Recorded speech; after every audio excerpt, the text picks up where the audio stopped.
Down payment की बात आती है और अमाउंट कम पड़ता है तो लाख 2 लाख 3 लाख रुपए क्या करते हैं, कई बार पर्सनल लोन के लिए अप्लाई कर देते हैं और ये बहुत ही कॉमन है, बहुत लोगों को देखा है। ये कितना आपको लगता है कि सही डिसीजन है या बिल्कुल गलत डिसीजन है?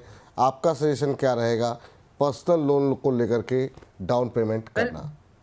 बहुत इंपॉर्टेंट क्वेश्चन है कि डाउन पेमेंट तो हो ही गया। लेट्स से अगर आपने 20% या 25% या 30% अगर आपने डाउन पेमेंट कर दिया, तो बाकी का जो पैसा है वो कैसे जोड़ेंगे इंडिविजुअल? तो उसके लिए लोन लेना एक बहुत महत्वपूर्ण एक एक कंपोनेंट है, जिससे वो अपनी ईएमआईज के फॉर्म में अपने पैसे को, अपने घर को खरीद सकता है। अब जो ईएमआईज होती हैं वो 10 साल की भी होती है, 20 साल की भी होती है, डिपेंडिंग अपॉन। अगर ज्यादा टेन्योर की ईएमआई होती है तो आपका जो ईएमआई की जो कॉस्ट है वो कम हो जाती है। अगर कम टेन्योर की ईएमआई होती है तो आपका जो कॉस्ट बनती है ईएमआई की पर मंथ जो आपको देना होता है वो ज्यादा होता है। ये करना बहुत जरूरी है। इसके पीछे मैं आपको कारण बताता हूं कि लेट से 20, 25, 30% तो आपने डाउन पेमेंट कर दिया, बाकी का लेट से 70% या 65% अगर पैसे का अगर आपको इंतजाम करना है, तो अगर आप ईएमआईज नहीं लेंगे तो आपके लिए घर खरीदने का जो एक सपना है वो एक सपना ही रह जाएगा, क्योंकि वो पैसा एक बहुत बड़ा पैसा है। अगर कोई भी एक मध्यम वर्गीय एक इंडिविजुअल है जो कि एक सर्विस करता है, जो कि अपने सैलरी से कुछ पैसा निकाल कर अपनी ईएमआईज पे कर सकता है, तो वो संभवतः पूर्ण रूप से उन ईएमआईज को पे करने में सक्षम भी रहेगा और वो अपने घर को खरीदने में भी सक्षम रहेगा।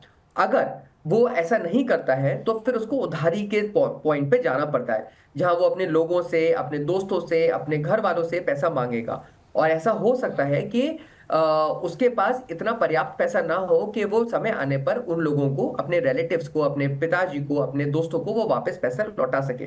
तो ईएमआई एक ऐसा एक तरीका है जहां जो 99% लोग इस माध्यम के थ्रू अपने घर को खरीदने में सक्षम रहते हैं। ठीक सर।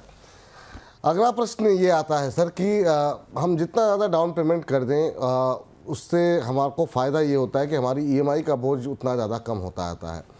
सर सवाल यहाँ पर ये है कि ज़्यादा डाउन पेमेंट चुकाने के लिए या ज़्यादा डाउन पेमेंट करने के लिए हमें किस तरीके से प्रयास करने चाहिए ताकि हम एक बड़ा हिस्सा डाउन पेमेंट के समय में पे कर सकें, ताकि हमारे ऊपर जो मंथली ईएमआई का बोझ है वो थोड़ा कम रहे?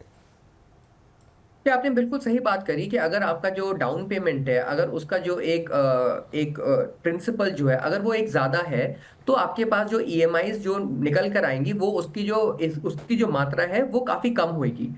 ऑन द कॉन्ट्ररी, अगर आपका आपका डाउन पेमेंट अगर कम है तो आपकी जो ईएमआईज की जो मात्रा जो बन के आएगी वो काफी ज्यादा आएगी। जी। तो आपने सही बोला, अगर कोई भी इंडिविजुअल एक फाइनेंशियल प्लानिंग या गोल बेस्ड प्लानिंग अपने घर के लिए अगर करता है और उसके पास पर्याप्त समय है, लेट से वो 5 से 6 साल के लिए भी अगर वो उस पैसे को जोड़ना स्टार्ट करता है, तो वो ये देखेगा, तो अपनी एक फाइनेंशियल प्लानिंग से या गोल बेस्ड प्लानिंग से वो ये देख सकता है कि अगर उसको एक लेट से 2 करोड़ का घर खरीदना है तो वो एक 50, 55, 60 लाख कि किस तरीके से अपना एसआईपी के थ्रू, लमसम के थ्रू, जब भी मार्केट गिरती है उस समय इन्वेस्ट करके उस पैसे को बढ़ा सके। ये बहुत जरूरी है कि अगर कोई इंडिविजुअल मार्केट्स में पैसा लगा रहा है तो वो एसआईपी और लमसम के थ्रू उस पैसे को पर्याप्त मात्रा में जोड़ सकता है।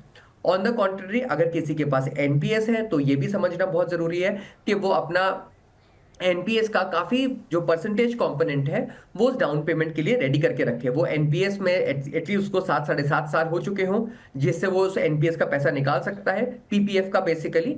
और उस पीपीएफ के पैसे से वो एक इन्वेस्टमेंट, एक पैसे को निकाल कर अपना डाउन पेमेंट भी कर सकता है।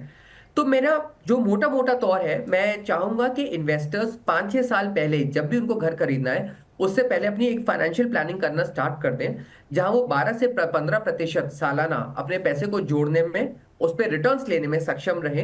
एक बार उनका पैसा 4, 5 साल में इतना जुड़ जाता है जहां वो लेट से 2 करोड़ के घर में लेट से 50 लाख या 55 लाख का अगर डाउन पेमेंट कर भी पाते हैं, तो उसमें उनका जो फाइनेंशियल प्लानिंग का जो एक रोल जो उन्होंने प्ले किया या अदा किया है पिछले 5 साल में, वो बहुत बड़ा रोल प्ले करने वाला है, जिसके थ्रू वो घर खरीदने में सक्षम रहेंगे।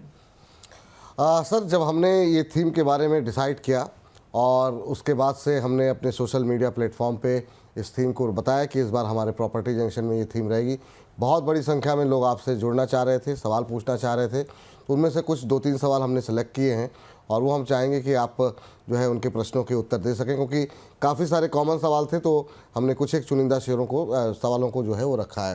पहले हमारे एक दर्शक हैं जिनका नाम छवि है, उन्होंने आपके लिए सवाल भेजा है। कह रहे हैं कि मैं 2 साल से छवि जी घर खरीदना चाह रहे हैं और कह रहे हैं कि डाउन पेमेंट के लिए 2 साल के बाद वो घर खरीदना चाह रहे हैं। कह रहे हैं अभी से मुझे किस तरह की तैयारी करनी चाहिए ताकि मेरे डाउन पेमेंट जो है वो सही तरीके से हो, बेहतर तरीके से हो, और वो तमाम लोग जो मान लीजिए अगले 2-3 साल में 4 साल में प्लानिंग कर रहे हैं, स्ट्रेटजी क्या होनी चाहिए उनकी, किस दिशा में आगे बढ़ना चाहिए उन्हें? छवि छवि जी, काफी महत्वपूर्ण सवाल है, क्योंकि 2 साल आपके पास एक कार्यकाल है और फॉर्चुनेटली अनफॉर्चुनेटली अभी मार्केट्स काफी अपने निचले स्तर पर चल रहा है। तो मैं चाहूंगा कि आप अपना काफी पैसा इन निचले स्तर पे अगर आप मार्केट्स में लगा भी दें, उससे आपके मार्केट से काफी बेटर रिटर्न जनरेट हो जाएंगे 2 साल के अंदर अंदर। उस पैसे से 2 साल बाद आप उस पैसे को अपना निकालिएगा, 2-3 महीने के लिए एक बफर टाइम रखिएगा, उसको आर्बिट्राज या फिर डेट फंड के अंदर पार्क करके रखिएगा। वहां से उस पैसे को आप निकालिएगा और डाउन पेमेंट करिएगा। मैं आपको यही सजेशन देना चाहूंगा, क्योंकि आपका कार्यकाल 2 साल का है। आप अभी से ही आप इन्वेस्टमेंट्स पे ध्यान दीजिए और बहुत ज्यादा ध्यान दीजिए, क्योंकि अगर आपने इन्वेस्टमेंट्स पर ध्यान नहीं दिया इस समय, तो आपके जो डाउन पेमेंट के जो मात्रा है वो कम हो जाएगी, जिससे आपकी ईएमआईज पे एक बहुत बड़ा इफेक्ट पड़ने वाला है।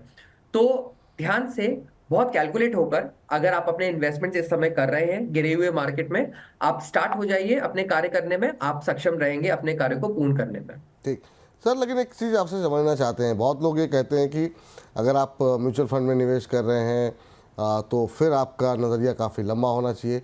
अगर हम 2 साल 3 साल के लिहाज से अगर हम पैसे लगा रहे हैं मार्केट में या म्यूचुअल फंड में, इक्विटी फंड के अंदर, तो फिर क्या वो सुरक्षित रहेगा? पहला सवाल। दूसरा कि फिर किस तरीके से हम प्लान करें कि अगर मान लीजिए उस दौरान अगर बाज़ार में गिरावट आती है तो जो हमने प्लानिंग की थी उसका क्या होगा? पूरा पैसा क्या इक्विटी में ही डालना चाहिए या कुछ डाइवर्सिफाई पोर्टफोलियो रखना चाहिए? क्योंकि बहुत सारे लोग होंगे जो 2-3 साल के नज़रिए में अगर आप मकान खरीदना चाह रहे हैं और पैसे बचाना चाह रहे हैं, तो क्या सजेशन रहेगा आपका? बहुत बहुत इंपॉर्टेंट सवाल है।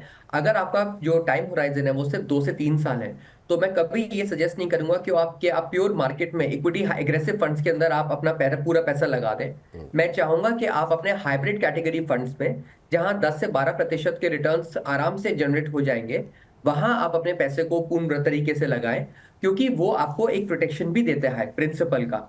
तो अगर आप हाइब्रिड फंड्स के अंदर अगर आप पैसा लगाएंगे और अगर आपका जो एक कार्य प्रणाली है जी। अगर वो 2 साल की है, तो आप पा पाएंगे कि आपके पैसे में नेगेटिव रिटर्न्स आने के चांसेस बिल्कुल भी नहीं है। ऑन द कॉन्ट्ररी, उसके अंदर आपके पॉजिटिव ही रिटर्न्स आएंगे, क्योंकि हाइब्रिड फंड्स के अंदर गोल्ड भी होता है, सिल्वर भी होता है, डेट भी होता है, इक्विटी भी होता है, रियल एस्टेट भी होता है, सब कुछ होता है। तो वो कहीं ना कहीं आपको बैलेंस करके दे देगा। तो ठीक। अगर अगर कार्यकाल आपका 5 साल का है, तो आप एग्रेसिव फंड्स के अंदर जा सकते हैं, फ्लेक्सी कैप या लार्ज कैप फंड्स के अंदर। अगर आपका कार्यकाल छोटा है, 1 से 2 साल या फिर 2.5 साल 3 साल, तो आप हाइब्रिड फंड्स के अंदर भी जा सकते हैं। और उसका सबसे बड़ा एग्जांपल मल्टी एसेट फंड्स या हाइब्रिड एग्रेसिव हाइब्रिड फंड्स है, जिसके थ्रू आप अपने पैसे को इन्वेस्ट कर सकते हैं। ठीक सर। अगला प्रश्न जो हमें भेजा गया है वो अमित जी ने भेजा है। अमित कुमार हैं, जयपुर से हैं, और अमित जी कह रहे हैं जयपुर में घर खरीदने का प्लान बन रहा है, क्या मुझे अपनी फिक्स डिपॉजिट, LIC, इन सबको तोड़ करके डाउन पेमेंट करना चाहिए? ये एक बेसिक सवाल है जो इसको अलग तरीके से मैं पहले ही पूछ चुका आपसे कि ज़्यादातर विकल्प बचते क्या हैं फिर लोगों के पास, जो पुरानी सेविंग्स है उसको तोड़ दिया जाए। तो अमित ने अपनी उम्र नहीं हालांकि बताई है, लेकिन फिर भी अगर आप टिप्पणी करना चाहें अमित जी के प्रश्न पर तो। देखिए अमित जी, ये बहुत इंपॉर्टेंट है कि आपको इन एनी केस 20% का तो डाउन पेमेंट करना ही करना है। तो इस पैसे का तो इंतजाम आपको किसी भी तरीके से करना होगा, चाहे वो आपका LIC हो, चाहे आपका वो PF हो, चाहे वो आपका फिक्स डिपॉजिट हो, चाहे वो आपका म्यूचुअल फंड्स हो, चाहे वो आपका स्टॉक्स हो। आपको अगर अगर ब्रेक तो करना ही पड़ेगा, ये तो फॉर श्योर है। बट फर्क ये आता है कि अगर आपके पास पैसा डिफरेंट डिफरेंट एसेट क्लासेस के अंदर है, तो आपको कितना तोड़ना चाहिए, सो दैट आपके ऊपर इम्पैक्ट भी कम से कम पड़े, आपका घर खरीदने का जो एक जो सपना है वो भी पूरा हो जाए, और ईएमआईज भी कम से कम हो। तो अमित जी, मैं आपको यही सजेशन देना चाहूंगा कि अगर आपके पास म्यूचुअल फंड्स और इस टाइप के या कैपिटल मार्केट्स में अगर आपके कुछ इन्वेस्टमेंट्स हैं ऑलरेडी, तो आप वहां मैक्सिमम वहां से फायदा उठा सकते हैं, क्योंकि उसका रेट ऑफ रिटर्न भी ज्यादा होता है। बट ध्यान रखिएगा कि वो आप सही समय सही मार्केट पे वो पैसा बाहर निकालें। ऐसा ना हो कि आज की जैसी मार्केट चल रही है, जहां 14% या 15% मार्केट ऑलरेडी करेक्ट हो चुका है, आपका सारा 1 साल का पोर्टफोलियो के रिटर्न्स अगर निकल जाएंगे, तो आपको काफी निराशा हासिल होगी। तो मैं चाहूंगा कि आपको हर एक एसेट क्लास है, चाहे वो पीएफ हो, चाहे वो एलआईसी हो, चाहे वो एनपीएस हो, चाहे वो फिर एफडी हो, चाहे वो मार्केट हो, वहां से आप थोड़ा थोड़ा करके अपने पैसे को निकालिए, उस पैसे को जोड़िए और उस पैसे से अपने डाउन पेमेंट पूरी तरीके से करिए। ठीक सर। और इसके अलावा भी बहुत सारे दर्शकों के सवाल हमारे पास आए हुए हैं, उस पर भी हम बातचीत करेंगे, लेकिन वो दर्शक जो अभी हमसे जुड़ना चाह रहे हैं या कोई सवाल पूछना चाह रहे हैं, उनको हम बता दें कि तरीका हमसे जुड़ने का, या प्रॉपर्टी बाजार से जुड़ी कोई उलझन आपके मन में है तो हमारा व्हाट्सएप नंबर आपकी स्क्रीन पर आ रहा है, उस पर आपको जो है सवाल लिख करके हमें भेजें। 9354027995 9354027995 ये हमारा व्हाट्सएप नंबर है। उस पर डिटेल के साथ अपना नाम, शहर का नाम, क्या किस शहर में आप रह रहे हैं, वहाँ पर किस तरह की प्रॉपर्टी के बारे में जानना चाह रहे हैं, वहाँ पर अपने इन्वेस्टमेंट को लेकर के आप पहली बार घर खरीद रहे हैं, रहने के लिए रहना चाह रहे हैं या इन्वेस्टमेंट के लिए लेना चाह रहे हैं, किसी भी तरह का सवाल हो प्रॉपर्टी से जुड़ा हुआ, आप बिल्कुल हमसे पूछ सकते हैं और आपके प्रश्नों को इसी कार्यक्रम में जगह मिलेगी। हम कोशिश करेंगे अलग अलग तरह के एक्सपर्ट से आपके प्रश्नों के उत्तर हम दे सकें। प्रॉप लिखें पहले, क्योंकि बहुत सारे सवाल शेयर बाजार से जुड़े आते हैं, कमोडिटी बाजार से जुड़े आते हैं, पर्सनल फाइनेंस से जुड़े आते हैं। तो प्रॉप लिख के अगर आप अपना सवाल डिटेल में भेजेंगे तो हमारे लिए उन सवालों को छांटना काफ़ी आसान होगा। तो PROP प्रॉप लिखें, उसके बाद से अपने नाम, शहर के नाम के साथ बहुत डिटेल में आसान भाषा में अपना प्रश्न हमें भेज दें और इस कार्यक्रम में हमारे एक्सपर्ट आपके प्रॉपर्टी से जुड़े हुए, रियल एस्टेट से जुड़े हुए जो भी प्रश्न है उसका उत्तर देंगे।